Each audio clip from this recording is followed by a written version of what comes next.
అదేవిధంగా యాక్సిడెంట్లో చచ్చిపోతే 6,30,000 వీడియో కూడా దిగి 6,30,000 రూపాయల ఇన్సూరెన్స్ ఉంది.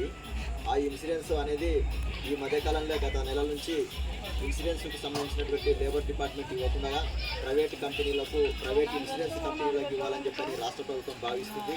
దానికి వ్యతిరేకంగా ఈ యొక్క నిరసన కార్యక్రమాలను చేపట్టడం జరుగుతుంది. రేపు ఎల్లుండి 18వ తారీఖు నాడు జిల్లా కలెక్టర్ కార్యాలయం ముందు ధర్నా, అదేవిధంగా సెప్టెంబర్ 23వ తారీఖు నాడు చలో హైదరాబాద్ కార్యక్రమం కూడా ఉంది.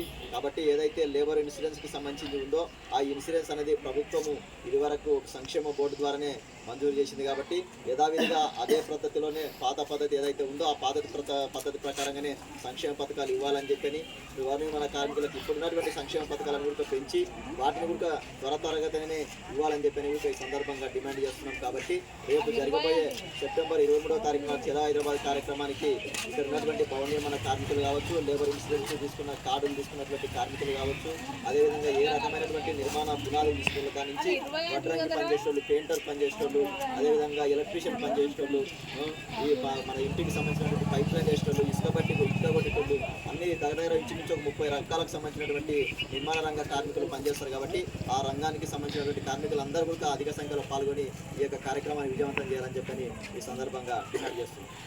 ఓకేనా బిడ్డ? ఫోటోది